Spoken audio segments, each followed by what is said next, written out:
Hello and welcome to Our Ventura TV. I'm your host for today, Frank Malle. My guest in the studio today is Sabastien Montgomerie. He is the artistic director of the Joyful Singers, a choral group based in Ojai. Sabastien, welcome. Thank you, Frank. Glad to be here, buddy. So tell us about the Joyful Singers. How did you become involved with the group, and how did you wind up being the artistic director? The Joyful Singers is a takeoff from the Ojai Choraleers that Betsy originated many, many years ago. And for the past couple years, she was looking for somebody to take over, but that would also really be committed to this group. There are different, qualities that people don't have any musical background. To other members that have some musical background. So you can actually, you accept people in your group with little to no experience? Oh, absolutely, absolutely. If you have a love for music, come down, join us.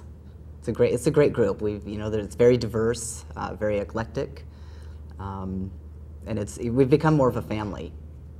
So that's wonderful. Yeah.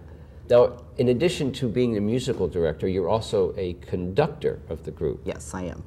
What is the difference between being a musical director and conductor? Do they overlap? Are they two separate positions? It can overlap. The musical director will guide and teach the music as far as rhythm, dynamics, adding crescendos, more legato, things like that. When it comes down to performances, the conductor primarily is there to keep the beat. So other singers don't, tend to speed up or, pull back and things. So it's just there. Could you not have a metronome? What's the difference between a conductor and a metronome? So with a metronome, you would have just a basic beat, but it doesn't tend to lead the emotions. The conductor really speaks through their eyes.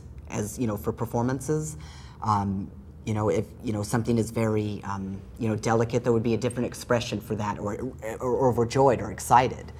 If you follow the conductor, there will always be some form of expression of what they're trying to express throughout the piece. So you could take the same piece of music, and you have different conductors. Even though they're the same notes, the piece would come out differently? Oh, absolutely, because every conductor is going to have a different interpretation of the piece. There'll be a certain line with one of Rachmaninoff's concertos, for example. One conductor may, like the adagio part, and just really, just want to pull that through, where, it could be a different movement where another conductor just has a different passion or, expression through that. So you will hear the piece played different ways and expressed differently. Now, as far as your passion, and I know music is a passion. Yes, it is. In your life. Yes, it is. I think it was Nietzsche who said, "Without music, life would be a mistake." Yeah. And I think you ascribe to that kind of feeling as well.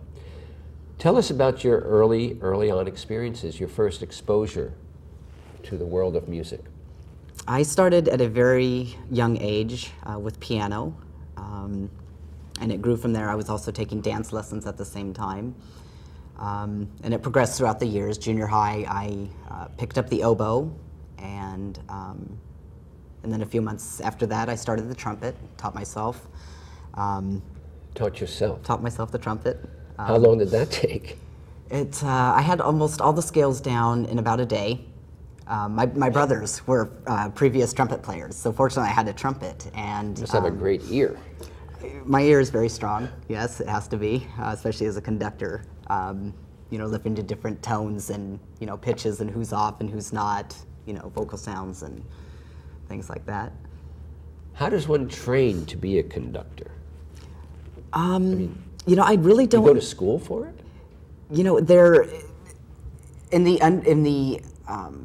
There's no conducting programs.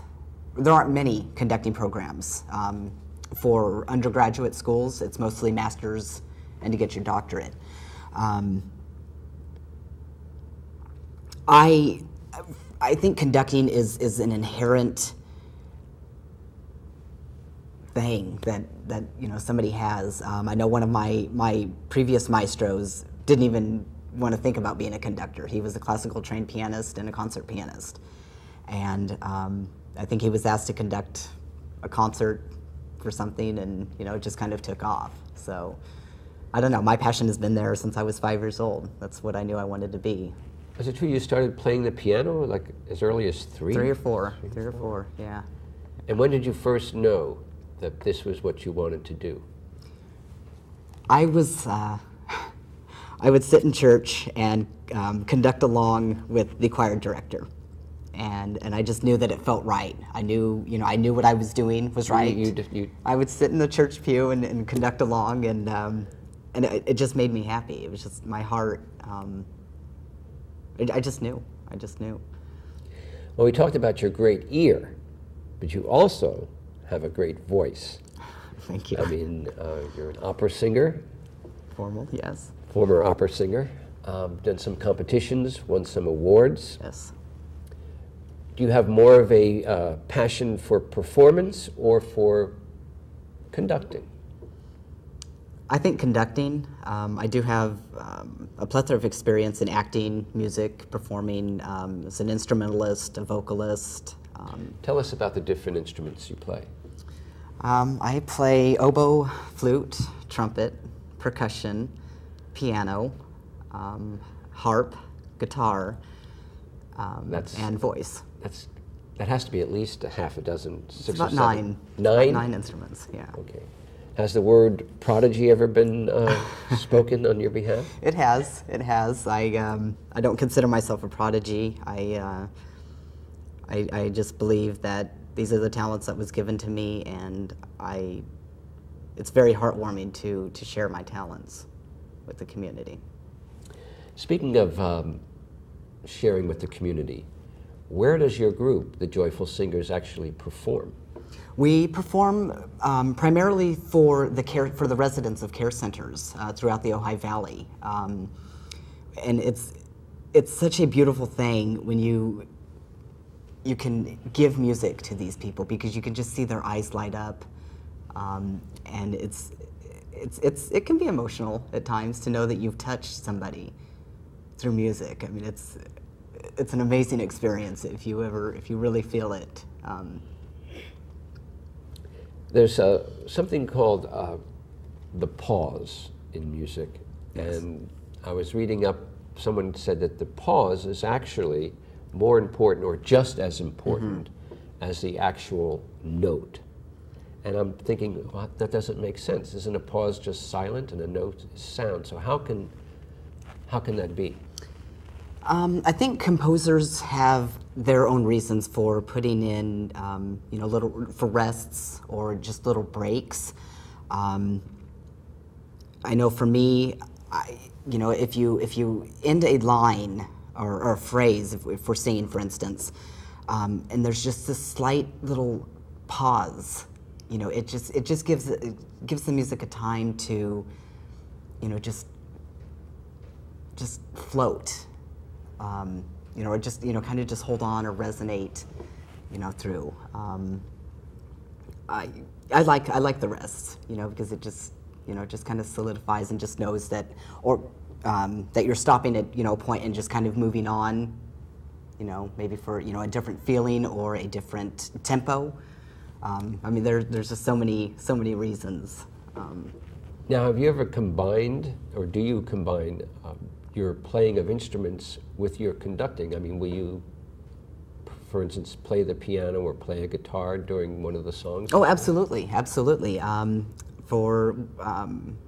know I play piano for at least one song in each concert. I have played the harp and guitar and the piano during one of our performance recitals or performances that we've done. How do you go about choosing the repertoire, say, for your group with such a different levels of experience in your group? I know some of the songs you told me you were singing were quite tricky. They are. Seasons of Love for Rent, for instance, I think yes. is one of your songs. That's one of the most difficult pieces that I did choose for them. What was their reaction when you told them they were going to do Rent? The first reaction was, no way can we do this. And I said, and my reaction was, if you trust me, I will guide you. I will get you there. Now, I don't know if he brought this up earlier in the interview or not, but what is the age range of the group? The age range is about from 37 to 83, 84, give or take a few years. Yeah, yeah. So, very diverse, but they love the music. And I'm focusing more on the sound quality with the group, as well as pushing them to learn.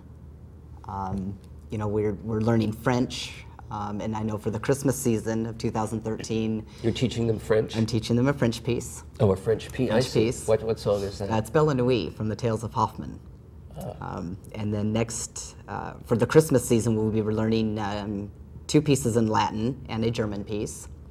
We'll be doing Handel's Messiah in German. And very ambitious. Yes. You set the bar pretty high. I kind of do. I kind of do. That's great. It's important. It's important for them to keep learning, you know, and pushing them. So what goals do you have for the group? I know you mentioned Betsy had this group, Betsy Goodspeed had this group for so many years, and they were pretty much going about it from year to year without too much change. Now you've come aboard and apparently have thrown a lot of different things at them. I have. Where do you see this going? My vision for this group is to expand. I would like to be able to find venues of larger size to hold all of us. I know we've doubled in size, almost doubled in size since January, which has been fabulous. Really? Oh yeah, yeah. I think when we started... so how many would that be? I think we're about 23, 24 now. So, you know, if everyone comes on a weekly basis, of course. Yeah. And you know, it's just great to see, you know, just everything just evolving with, you know, from what Betsy started to where it is now. You know, they kind of kept it very simple before, you know, so now to go into singing French and, you know, really working on syncopation and listening to tones and listening to each other and blending. That's very important to me to, you know, get that sound that I'm looking for. Wow. So you are definitely pushing them. I am definitely pushing them, and they're loving it. They're loving it. There was some kind of hesitation at first. I don't know, but you know, so it's good. It's good. How do you go about it? I don't know if I asked you, but how do you go about picking the songs? You obviously think of who's in the group and what would. Oh, absolutely. It's a lot of it is because of these people not having too much musical background. Simplicity is definitely. KISS, huh? Yeah, right. Okay. So, you know, I have to think of what they can do, but also I have to think, okay, well, they need to be pushed. So, you know, I kind of find things that, you know, are a little bit more difficult, you know, rhythm or, you know, vocal-wise. Gotcha. Okay, well, we're just about out of time. Can you believe it? Wow. I want to thank you for joining us today. Our guest has been Sabastien Montgomerie, the Artistic Director for the Joyful Singers, a group based in Ojai. If you'd like more information, you can go where, Sabastien? If you could call my secretary at 646-8025, and where we rehearse is the Ojai Presbyterian Church in Ojai from 9:45 till about 12:30. Well, thank you very much for joining us. I'm your host, Frank Malle.